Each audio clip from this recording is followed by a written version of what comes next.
지난 주일에는 하나님 나라가 내 삶에 온다라는 주제로 가을 사경회가 있었습니다. 하나님 나라라는 주제는 우리의 평생에 우리가 붙잡고 가야 될 가장 중요한 신앙의 주제입니다. 모든 성경 이야기와 우리의 모든 삶의 영역과 우리의 교회의 모든 사역이 하나님 나라라는 그 관점에서 보고 또 이해되고 해석되고 적용되어야 할 것입니다.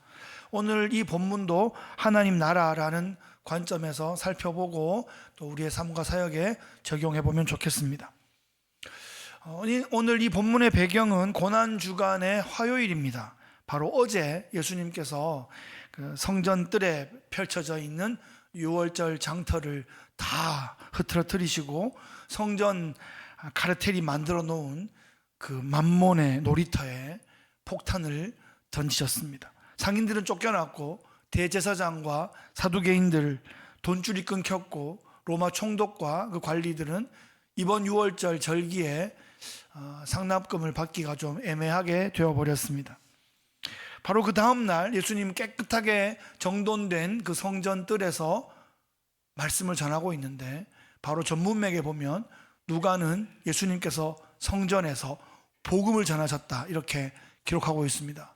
어떤 복음일까요? 제가 이 누가복음 시리즈를 6개월 전에 처음 시작했을 때 처음 나눴던 누가복음 4장에 나사렛 회당에서 전하신 그 메시아의 이사야의 그 메시아 예언, 그것을 예수님께서 성전에서 전하시면서 그 메시아 예언이 지금 성취되고 있는 것이다, 은혜의 해가 전파되고 있는 것이다 라는 말씀이었을 거라 그렇게 생각합니다. 예수님께서 힘있게 복음을 전하시고 사람들이 그 말씀에 귀를 기울일수록 대제사장, 사두개인들, 서기관들, 바리새인들, 장로들은 배가 막 아팠습니다. 그래서 그들이 예수님께 다가와서 도발합니다. 당신은 무슨 권위로 이런 일을 하는가? 누가 당신에게 이런 권위를 주었는가? 라고 조용히 불러가 따로 얘기한 게 아니라 사람들이 복음을 듣고 있는 그 현장에 와서 그걸 끊고 들어와서 도발을 하고 있는 겁니다.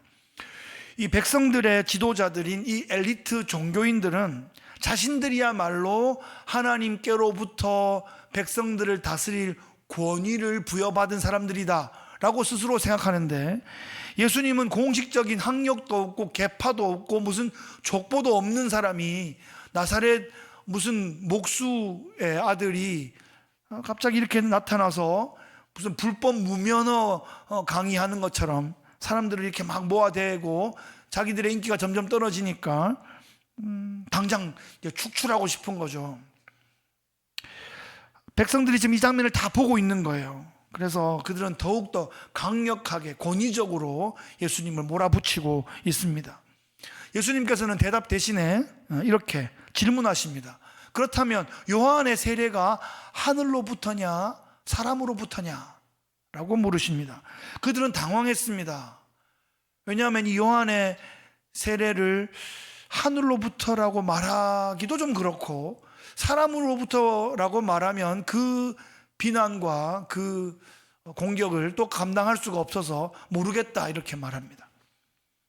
그러니까 예수님도 그러면 나도 말할 수 없다 이렇게 대답하시죠. 때로는 참 이런 지혜가 필요하겠다 이런 생각을 합니다.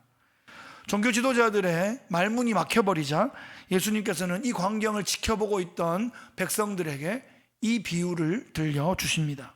예수님의 비유는 이렇게 시작됩니다. 한 사람이 아름다운 포도원을 만들었습니다. 그 사람은 포도원을 경작하기 위해서 소작농들을 모집했고 그들과 계약을 맺은 다음에 먼 나라로 떠났습니다. 그 당시 로마 제국 하에 있는 상황인데, 옛날에 우리 또 한국도 일제시대 하에 있었던 때가 있잖아요. 그런 당시에 넓은 땅을 소유하고 좋은 포도 품종을 이렇게 심어가지고 훌륭한 포도원을 만든다는 것은 그리 쉬운 일이 아니었을 겁니다. 보통 사람들은 하고 싶어도 못하는 일이었겠죠. 오늘날로 말하자면 누구나 일하고 싶은 좋은 기업을 만드는 것과 비슷할지 모르겠습니다. 그래서 사람들이 기업에 지원해서 직원으로 채용되면 이제 계약을 맺습니다. 근무 시간은 어떻고, 휴가는 어떻고, 연봉은 어떻고, 각종 베네핏은 어떻다. 계약서에 명시하고 서로 사인을 하겠죠. 그래서 그 계약서를 기준으로 직원은 노동을 제공하고 오너는 급여를 지급할 겁니다. 어느 쪽이든 계약을 위반하면 법적인 제재를 받지 않겠습니까? 이 비유 속의 포도원 주인은 다른 지역에도 아마 큰 포도원과 가수원 같은 게 있었을 것 같습니다. 먼 나라에 가서 오랫동안 오질 않습니다. 소작농들은 이 포도를 수확하고 판매한 수익을 정확히 계산해서 계약서대로 주인의 몫을 보고해야 됐습니다. 그 비율이 어느 정도 될까요? 좀 찾아보니까 조선시대 때는 지주대 소작농이 50대 50 정도 됐다고 합니다.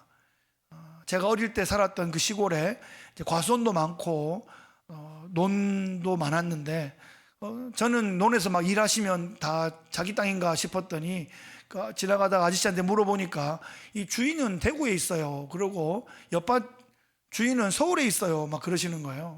그러니까 알고 보니 이제 소작을 하시는 상황이었어요. 이 포도원의 일꾼들은 그 포도원의 주인이 아니라 소작농이었습니다. 우리가 성경을 보면서 성경에 포도원이 나오면 거의 대부분 이스라엘이다 이렇게 생각하시면 됩니다. 또 성경에 나오는 이스라엘은 하나님의 나라를 또 상징하고 있습니다. 하나님께서 역사 속에 이스라엘이라는 나라를 세우신 이유가 뭘까요? 그들만 선택하기 위해서가 아니라 그들을 택하셔서 그들을 통하여 하나님의 성품과 하나님의 능력과 또 하나님의 영광을 드러내는 통로로 삼고 그런 모델로 세우시기 위해서 그렇게 이스라엘을 세우신 거죠. 그러니까 이스라엘 민족은 하나님의 뜻에 따라서 하나님 나라의 가치를 높이고 하나님의 영광을 드러내는 그런 일을 위하여 부름을 받았던 것입니다. 그러니까 오늘 이 본문의 포도원의 농부들도 그와 같은 사명을 받은 겁니다. 그런데 말입니다, 이 포도원의 소작농들이 다른 생각을 하기를 시작합니다. 주인은 멀리 있어서 보이지 않는데 막 알이 굵은 포도가 계속 막 소출이 일어나고 그걸 판매하여 계속 수입이 막 증가하고 사람들은 어떻게 이런 좋은 포도원을 경영하게 되었냐, 어떻게 이런 포도를 생산하게 되었냐 이렇게 막 칭찬을 하기 시작합니다. 그러니까 마치 자신들이 주인인 듯한 착각을 하기 시작합니다. 그러다가 이런 생각이 드는 거예요. 나는 새벽부터 해질 때까지 이렇게 허리가 휘도록 일하는데 주인은 어디 있는 거야? 어디서 뭐 신나게 놀고 있겠지? 뭐 이런 생각이 드는 겁니다. 내가 이렇게 힘들게 일해서 포도를 얻었는데 왜 내가 주인한테 갖다 바쳐야 되지? 내가 일한 거 다 내 거 아니야? 이런 생각이 들었습니다.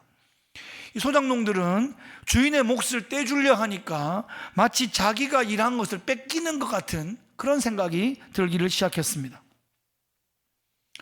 역사적으로 보면 악덕 지주들이나 악덕 기업가들이 있었죠. 그래서 노동력을 막 착취하는 일들이 있었을 겁니다. 그래서 좀 자료를 찾아보니까 그런 밀란이 있지 않습니까? 프랑스에도 있었고 영국에도 있었고 중국에도 있었고 또 우리 국사책에서 배웠던 망이 망소이의 난 이런 것도 고려시대 때 있었습니다.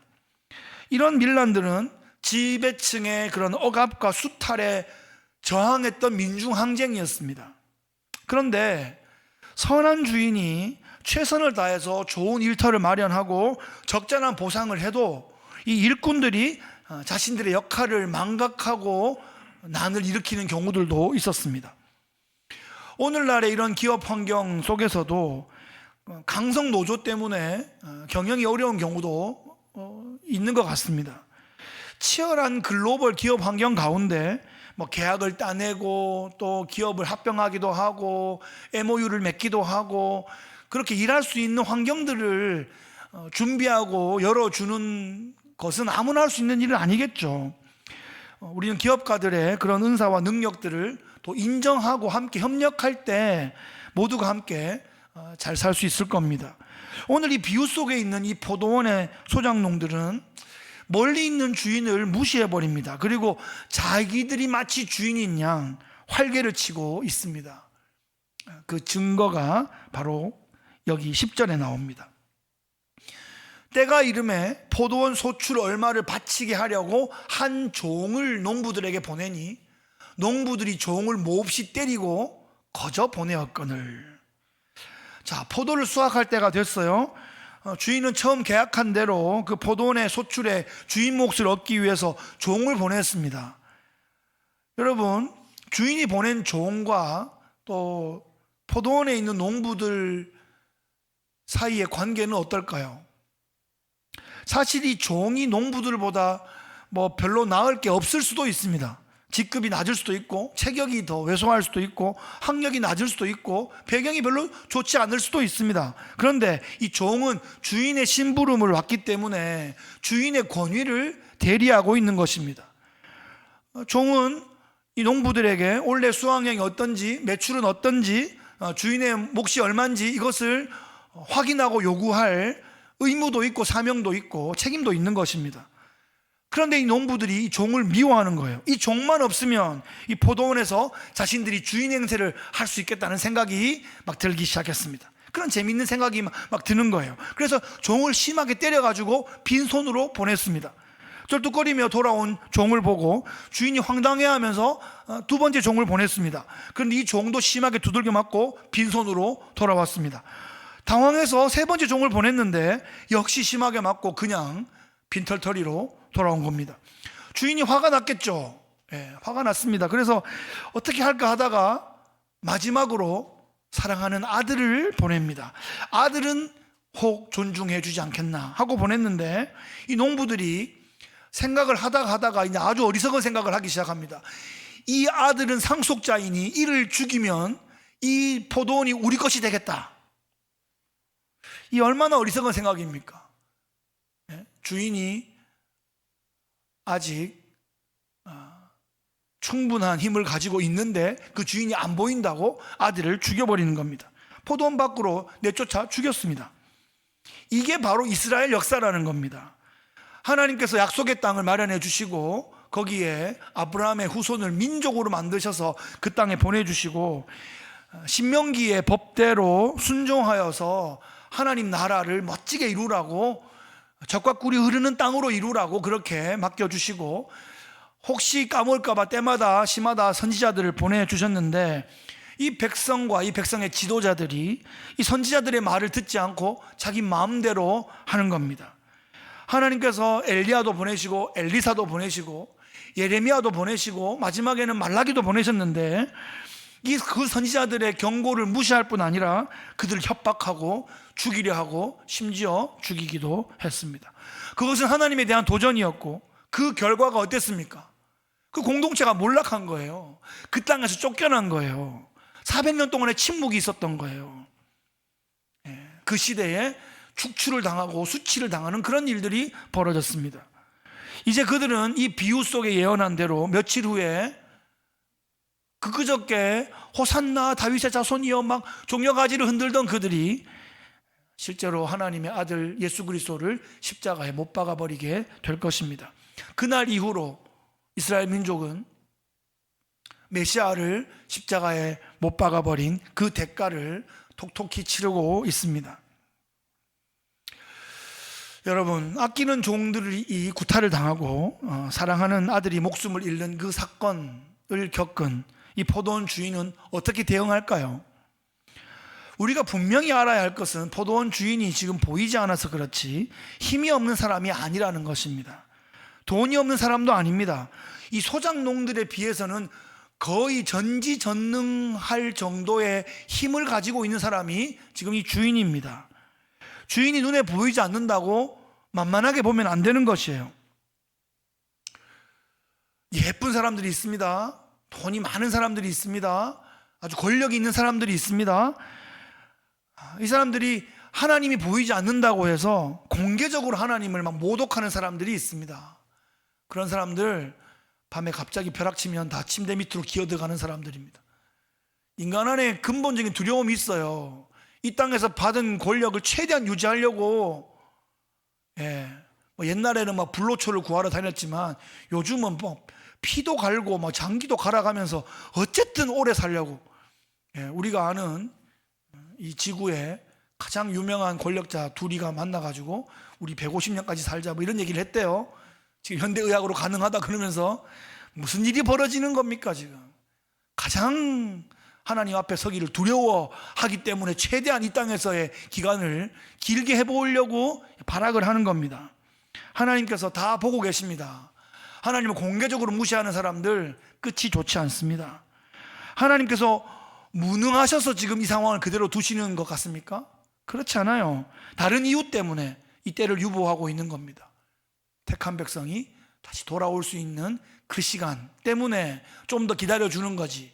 어찌 보면 하나님을 대적하는 사람도 회개하고 돌아올 수 있는 그 기간이 아직은 그 문이 열려 있다는 것이 감사한 것이지, 하나님이 없으시거나 안 오시거나 못 하시는 것이 아니라는 사실입니다. 이 비유 속의 포도원 주인이 어느 날 갑자기 자기 포도원으로 돌아옵니다. 이 주인은 마치 한밤중에 도둑이 오는 것처럼 그렇게 갑자기 임했습니다. 그래서 이 포도원의 농부들을 다 진멸해버리고 다른 사람들에게 이 포도원을 맡겨버렸습니다.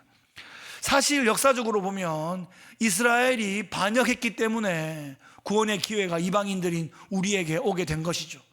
이방인들의 이 부흥을 보고 시기 나게 하여 그들을 다시 돌아오게 하시는 것이 하나님의 큰 구원 계획 가운데 있다고 바울이 설명하고 있습니다. 이 이야기를 들은 당시에 그 비유를 처음 들은 예수님 앞에 청중들은 그 일이 우리에게 이루어지지 않기를 바라나이다 그렇게 말했지만 뿌린 대로 심은 대로 거두게 되었습니다. 예수님께서 시편 118편 22절 말씀을 인용하고 계십니다. 17절에 보시면 그들을 보시며 이르시되 그러면 기록된 바, 시편 118편에 기록된 바 건축자들의 버린 돌이 모퉁이의 머릿돌이 되었느니라 함이 어찌미냐 이렇게 말씀하십니다. 인간적인 눈으로 볼 때는, 건축자들이 볼 때 이거 뭐 쓸데기 없는 것 같아서 버려버린 그 돌이 성전의 모퉁이 돌이 되었다는 것입니다. 교회의 기초가 되었다는 것입니다. 우리가 그 예수님께 붙어 있어 이 교회가 세워지게 하는, 바로 그렇게 예수님을 높이 들어 사용하셨습니다. 18절에 보시면 무릇 이 돌 위에 떨어지는 자는 깨어지겠고 이 돌이 사람 위에 떨어지면 그를 가루로 만들어 흩으리라 하시니라. 이 돌이 가만히 그냥 기초에 땅에만 박혀 있는 게 아니라 이 돌이 떨어지고 부수어서 흐트러버리고 가루로 만들 수 있는 능력이 있는 심판주로 오실 것이다 라는 말씀입니다. 여러분 머릿속에 뭔가 떠오르는 영상이 있으십니까? 다니엘 2장이 떠오르지 않습니까? 그 금신상 가운데 사람의 손이 닿지 않는 뜨인 돌이 와가지고 그 신상을 때려 부숴가지고 그 제국을 상징하는 5개의 제국을 상징하는 그 신상이 가루가 되어버리는, 그 돌은 메시아를 상징하는 것이고 예수님이 그렇게 교회의 기초가 되실 뿐 아니라 심판주로 오실 것이다 라는 말씀을 지금 하고 계십니다. 예수님이 심판하실 때 예수님 편에 있으면 최고의 평강을 누리게 될 것이고 예수님 반대편에 있으면 최고의 두려움을 느끼게 될 것입니다. 여러분 평강을 원하십니까? 두려움을 원하십니까? 예수님 편에서 평강을 누리시는 여러분 되시기를 축복합니다. 아멘. 오늘 우리는 이 악한 포도원 소작농들의 이야기를 들었습니다. 이 이야기를 우리의 삶에 어떻게 적용할 수 있을까요? 이 포도원은 하나님의 나라입니다. 하나님의 나라는 우리의 가정이고 우리의 일터이고 우리의 교회입니다. 우리의 가정과 교회와 일터에 하나님의 다스리심이 임해야 하는 것입니다. 우리는 포도원에 부름받은 농부들이니까요. 여러분 잘 생각해야 됩니다. 포도원은 우리 것이 아닙니다. 하나님의 것이고 우리는 청지기로 부름을 받은 것입니다. 그래서 우리가 항상 하나님을 바라보고 기억하지 않으면 마치 내가 주인인 것 같은 착각을 하게 됩니다. 우리 가정에서도 내가 주인인 것 같고 내 자식들을 보면 내가 주인인 것 같은 착각을 하게 됩니다. 내가 땀 흘려 세운 내 일터가 내 것이라는 착각을 하게 됩니다. 우리가 힘들여 울며 세운 교회 공동체가 내 거라는 착각을 하게 될 수 있다는 것입니다. 증거가 있습니다. 최고의 인간이었던 아담이 에덴이 자기 건 줄 알았습니다. 하나님이 금지하신 그것을 거부하고 거절하고 무시함으로써 자기가 하나님의 자리에 가게 되는 것을 알고도 그 자리에 의지적으로 갔다는 것입니다. 뱀이 억지로 하게 한 게 아니라 그냥 말만 했는데 그 가족이 단계적으로 그냥 그렇게 넘어가고 맙니다. 이스라엘의 최고의 엘리트들이었던 그들이 실패했다라는 것을 우리는 기억해야 합니다. 나도 아차하는 순간에 주인 행세하다가 심판받을 수 있겠구나 라는 경각심을 가져야 합니다. 다시 한번 반복하겠습니다. 청지기의 원칙 3가지를 다시 오늘 나누겠습니다. 첫 번째는 내 것이 아니다 라는 것입니다. 내가 주인이 아닙니다. 하나님이 주인이십니다. 나는 위탁받아 사용하고 주인께 보고해야 될 청지기라는 것입니다. 나의 자녀도 주님의 것이고, 나의 재물도 주님의 것이고, 나의 건강도, 나의 시간도, 우리의 교회도 주님의 것입니다. 나의 일터도 사업장도 주님의 것입니다. 여섯 사람께 이렇게 한번 고백해 보겠습니다. 내 것이 아닙니다. 이렇게요. 내 것이 아닙니다. 네 것도 아닙니다. 아닙니다. 그래서 두 번째, 하나님의 뜻을, 주인의 뜻을 잘 알아야 합니다. 하나님이 주인이시기 때문에 주인이 무슨 생각을 하시는지, 주인이 무슨 뜻을 갖고 계신지를 잘 알아야 되는 것입니다. 뜻이 하늘에서 이루어진 것처럼 내 안에서, 이 땅에서 내가 섬기는 이 하나님의 나라에서 이루어지게 하려면 그 뜻을 알아야 하지 않습니까? 하나님의 나라가 그래서 내 안에 임하고 나를 통해서 우리의 가정과 일터와 교회 공동체 가운데 임하게 되는 것입니다. 그래서 우리가 먼저 하나님의 나라와 그 하나님의 나라의 의를 구해야 하는 거죠. 좀 더 구체적으로 적용해 보자면, 하루에 최소한 우리가 드라마, 유튜브, 인터넷 보는 시간보다는 우리가 하나님을 생각하고 말씀을 보고 묵상하고 기도하고 찬양을 듣고 좋은 기독교의 양서들을 읽는 시간들을 양적으로도 좀 더 드려야 합니다. 여기는 막 양적으로 이만큼 때리고 요거는 질적으로 요만큼 해도 10배로 튀겨 주옵소서. 잘 안 될 거예요. 잘 안 될 거예요. 툭툭 나오는데 드라마 대사가 나오지 막 시편 말씀이 나오지 않아요. 그냥 들은 게 막 나와요.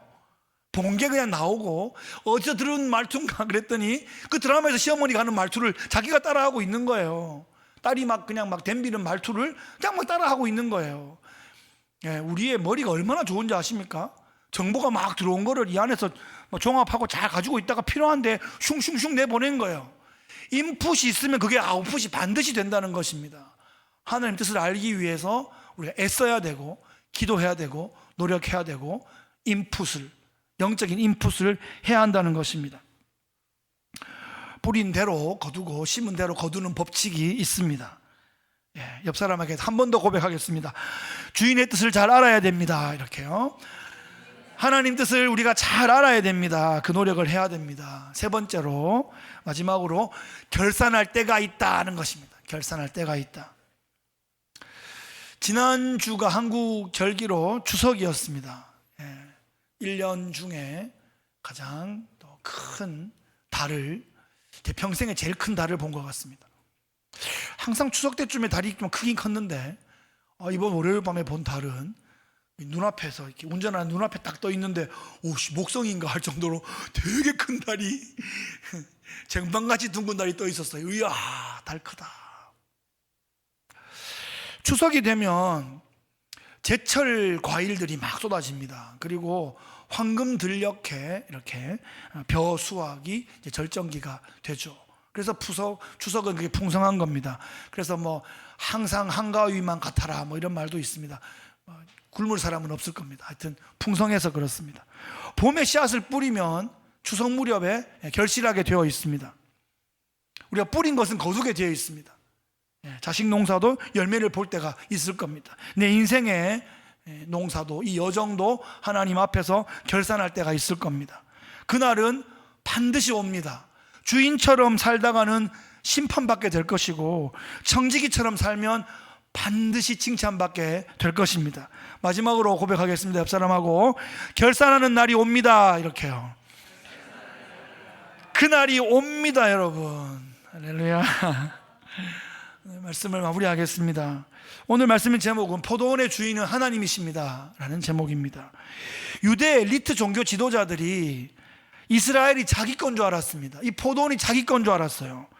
사람들이 자기들한테 와서 막 머리를 조아리고 막 무릎을 막 꿇고 막 배우려고, 하나님 말씀을 알려주옵소서, 그러니까 율법을 막 가르치면서 뭐 달달달 외운 율법을 막 가르치면서, 이게 뭐 나라가 자기 것 같은 거예요. 성전이 자기 것 같은 거예요. 이 역사가 자기들 중심으로 돌아가는 것 같은 거예요.